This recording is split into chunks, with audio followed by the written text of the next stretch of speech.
ધોરણ 12 સાયન્સ જીવવિજ્ઞાન chapter number 6 lecture number 4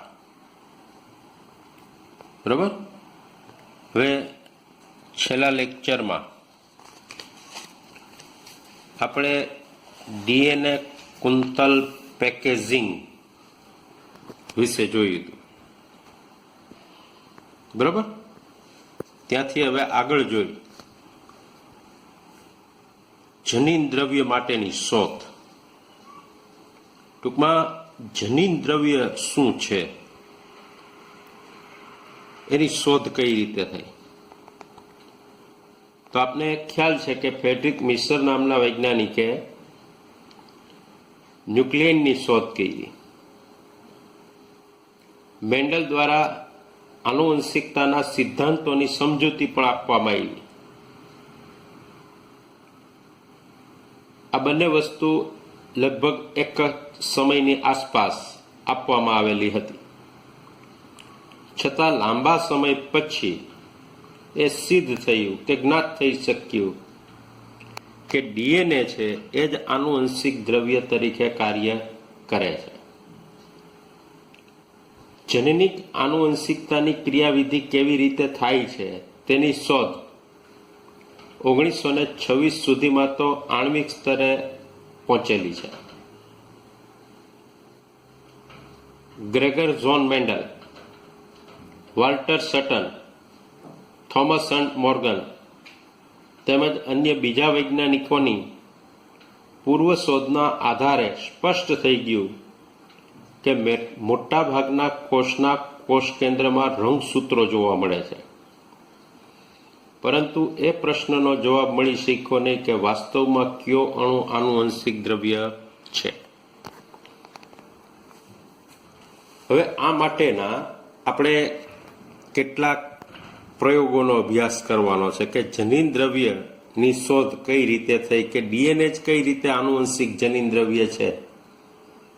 એ માટે ગ્રિફિથ નામના વૈજ્ઞાનિકે રૂપાંતરણીય સિદ્ધાંત આપ્યો, જે પ્રશ્ન 4 માર્કમાં પૂછી શકાય એવડો પ્રશ્ન છે. તો ગ્રિફિથનો રૂપાંતરણીય સિદ્ધાંતનો પ્રયોગ છે એ શું છે, તો એના વિશે આપણે જોઈ કે 1928માં ફ્રેડરિક ગ્રિફિથ નામના વૈજ્ઞાનિકે સ્ટ્રેપ્ટોકોકસ ન્યુમોની, કે જે ન્યુમોનિયા માટે જવાબદાર રોગકારક બેક્ટેરિયા છે, બરોબર, એના ઉપર શ્રેણીબદ્ધ પ્રયોગોમાં બેક્ટેરિયામાં થતા ચમત્કારિક રૂપાંતરણની ઘટનાના તે સાક્ષી રહ્યા હતા. ટૂંકમાં ગ્રિફિથે સ્ટ્રેપ્ટોકોકસ ન્યુમોની પ્રકારના બેક્ટેરિયાની અંદર જે રૂપાંતરણની ઘટના કઈ રીતે થાય છે એમની પ્રાયોગિક માહિતી આપી. હવે એના પ્રયોગમાં એને શું કર્યું, તો કે તેમના પ્રયોગ દરમિયાન તેમને જીવંત બેક્ટેરિયાના ભૌતિક સ્વરૂપની અંદર પરિવર્તન જોયું. સામાન્ય રીતે સ્ટ્રેપ્ટોકોકસ ન્યુમોની છે એની 2 જાતો છે. એક લીસી ચળકતી કોષોની વસાહત રચતી જાત, કે જેને એ સ્ટ્રેન જાત કીધી છે, જે ઝેરી છે અને ન્યુમોનિયાનો રોગ ઉત્પન્ન કરે છે. બીજી ખરબચડી કોષોની વસાહત રચતી જાત, જેને આર સ્ટ્રેન જાત કહેવાય છે, જે બિનઝેરી છે, જે ન્યુમોનિયાનો રોગ ઉત્પન્ન કરતી નથી. હવે જ્યારે સ્ટ્રેપ્ટોકોકસ ન્યુમોની બેક્ટેરિયાના સંવર્ધન પ્લેટ ઉપર વૃદ્ધિ કરે ત્યારે કેટલીક લીસી ચળકતી કોષોની વસાહત રચાય છે, જ્યારે કેટલીક ખરબચડી વસાહત આરનું નિર્માણ થાય છે. હવે આવું થવાનું કારણ શું, તો કે એ સ્ટ્રેન બેક્ટેરિયા એટલે કે લીસી વસાહત ધરાવતા બેક્ટેરિયા છે એના કોષોની ફરતે શ્લેષ્મનું આવરણ હોય છે, જ્યારે આર સ્ટ્રેનમાં આવું આવરણ હોતું નથી. હવે જ્યારે ઉંદરને એ સ્ટ્રેન પ્રકારના બેક્ટેરિયા વડે ચેપગ્રસ્ત કરવામાં આવે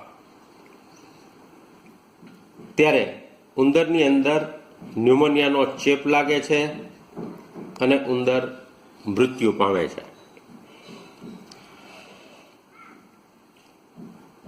પણ ઉંદરને આ સ્ટ્રેન વડે અસરગ્રસ્ત કરવામાં આવે એટલે કે ચેપગ્રસ્ત કરવામાં આવે ત્યારે ઉંદરમાં ન્યુમોનિયા થતો નથી.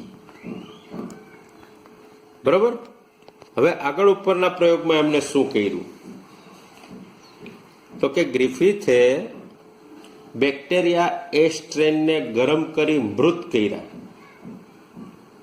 અને તેને જોયું કે ગરમ કરવાથી મૃત એ સ્ટ્રેન બેક્ટેરિયા ઉંદરની અંદર દાખલ કરવામાં આવે તો બેક્ટેરિયા મૃત થતા હોવાથી ઉંદરનું મૃત્યુ થતું નથી. ટૂંકમાં ઉંદરને ન્યુમોનિયાનો ચેપ લાગતો નથી. પરંતુ જ્યારે તેને ગરમીથી મૃત કરેલા એ સ્ટ્રેન બેક્ટેરિયા અને જીવંત આર સ્ટ્રેન બેક્ટેરિયાનું મિશ્રણ કર્યું. જો એ સ્ટ્રેન કેવા છે? મૃત છે. અને આ સ્ટ્રેન કેવા છે? જીવંત છે. આ બંનેનું મિશ્રણ કરી ઉંદરમાં દાખલ કર્યું તો શું થયું? તો કે ઉંદર મૃત્યુ પામ્યા. અને આવા મૃત ઉંદરમાંથી તેઓને જીવંત એ સ્ટ્રેન બેક્ટેરિયા પ્રાપ્ત થયા. તો આ રીતે ગ્રિફિથે આ પ્રયોગ કર્યા. એના ઉપરથી ગ્રિફિથે શું તારણ કાઢ્યું તો કે ગ્રિફિથે એ તારણ કાઢ્યું કે આ સ્ટ્રેન બેક્ટેરિયા કોઈ પણ રીતે ગરમીથી મૃત કરાયેલા એ સ્ટ્રેન બેક્ટેરિયા દ્વારા રૂપાંતરિત થાય છે. હવે રૂપાંતરણ સિદ્ધાંત એ કોઈ પણ રૂપાંતરિત તત્વ કે જે ગરમીથી મૃત એ સ્ટ્રેનમાંથી આ સ્ટ્રેનમાં દાખલ થાય છે. તેથી આ સ્ટ્રેન બેક્ટેરિયા પણ લીસા પોલિસેકેરાઇડ યુક્ત આવરણનું નિર્માણ કરી શકે છે અને એનાથી એ ઝેરી બની જાય છે. તો જનીન દ્રવ્યનું આ રૂપાંતર થવાથી આમ બન્યું હોવું જોઈએ. જોકે ગ્રિફિથે તેના પ્રયોગ ઉપરથી આનુવંશિક દ્રવ્યની જૈવ રાસાયણિક પ્રકૃતિનો ખ્યાલ આવી શક્યો નહીં. બરોબર. તો ગ્રિફિથે માત્ર આ પ્રયોગ કર્યો અને એના ઉપરથી એને આજે તારણ કાઢ્યું કે આ સ્ટ્રેન બેક્ટેરિયા કોઈ પણ રીતે ગરમીથી મૃત કરાયેલા એ સ્ટ્રેન બેક્ટેરિયા દ્વારા રૂપાંતરિત થાય છે. બરોબર. અને રૂપાંતરના સિદ્ધાંતની અંદર કોઈ પણ રૂપાંતરિત તત્વ કે જે ગરમીથી મૃત એ સ્ટ્રેનમાંથી આ સ્ટ્રેનમાં દાખલ થાય છે. તેથી આ સ્ટ્રેન બેક્ટેરિયા લીસા પોલિસેકેરાઇડ યુક્ત આવરણનું નિર્માણ કરી શકે છે અને ઝેરી બની જાય છે. તો જનીન દ્રવ્યનું રૂપાંતર થવાથી આમ બન્યું હોવું જોઈએ. પણ એ છેલ્લે એ માહિતી નહોતા આપી શક્યા કે આનુવંશિક દ્રવ્યની પ્રકૃતિ શું છે, આનુવંશિક દ્રવ્ય કયું હશે. પરંતુ ત્યાર પછીનો જે પ્રશ્ન છે કે ગ્રિફિથના રૂપાંતરણના સિદ્ધાંતનું જૈવ રાસાયણિક લાક્ષણિકરણ સમજાવો. બરોબર. ટૂંકમાં ગ્રિફિથે જે રૂપાંતરણનો સિદ્ધાંત આપ્યો એના ઉપર ત્યાર પછી કેટલાક વૈજ્ઞાનિકોએ કાર્ય કર્યું. બરોબર. અને રૂપાંતરના સિદ્ધાંતનું જૈવ રાસાયણિક લાક્ષણિકરણ પ્રયોગ દ્વારા સમજાયું. હવે આ વૈજ્ઞાનિકો ક્યાં હતા તો કે ઓસ્વાલ્ડ એવરી, કોલિન મેકલિઓડ અને મેકલિન મેકાર્ટી નામના વૈજ્ઞાનિકે 1933 થી 44 દરમિયાન કાર્ય કર્યું. બરોબર. હવે એની અંદર એને શું કીધું કે એને જે કાર્ય કર્યું એમાં પહેલા એમ માનવામાં આવતું હતું કે આનુવંશિક દ્રવ્ય પ્રોટીન છે. આનુવંશિકતા માટે જવાબદાર દ્રવ્ય શું છે? પ્રોટીન છે. પણ ગ્રિફિથે જે પ્રયોગ કર્યા એના આધારે રૂપાંતરિત સિદ્ધાંતની જૈવ રાસાયણિક પ્રકૃતિ નક્કી કરવા માટે તેને કાર્ય કર્યું. હવે એને શું કાર્ય કર્યું? તો કે ગરમીથી મૃત એસ કોષમાંથી શુદ્ધિકૃત જૈવ રસાયણોમાં પ્રોટીન, ડીએનએ, આરએનએ, બરોબર. તો આવા જૈવ રસાયણોથી તેઓએ જોયું કે તેમાંથી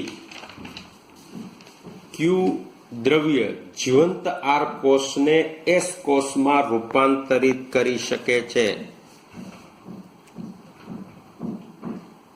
હવે એમને શું કર્યું? તો કે તેઓએ એ બાબતની પણ શોધ કરી કે પ્રોટીનનું પાચન કરતા ઉત્સેચકોનો જે સમૂહ છે એને પ્રોટીએસ કહેવાય. આરએનએનું પાચન કરતા ઉત્સેચકોનો સમૂહ છે એને આરએનએસ કહેવાય. તો આવા રૂપાંતરો પર અસર કે જેની રૂપાંતરની ક્રિયા ઉપર અસર થતી નથી, એટલા માટે રૂપાંતરિત પામતો પદાર્થ પ્રોટીન કે આરએનએ નથી. હવે ડીએનએનું પાચનથી આ રૂપાંતરિત પ્રક્રિયા અવરોધાય છે. એનાથી સ્પષ્ટ થાય છે કે ડીએનએ રૂપાંતર માટે જવાબદાર છે. તેનાથી તેઓએ તારણ કાઢ્યું કે ડીએનએ જનીન દ્રવ્ય છે, પરંતુ આ બાબતથી બધી જ જૈવ વૈજ્ઞાનિકો સહમત થયા ન હતા. બરોબર. ટૂંકમાં એવરી મેકલિઓડ અને મેકાર્ડી નામના વૈજ્ઞાનિકે પ્રાયોગિક કઈ માહિતી આપી? તો કે એને મૃત એસ બેક્ટેરિયા છે, એમાં પ્રોટીનનું પાચન કરી નાખ્યું પ્રોટીએજ ઉત્સેચકોની મદદથી. આરએનએનું પાચન કર્યું, આરએનએને મારી નાખ્યા.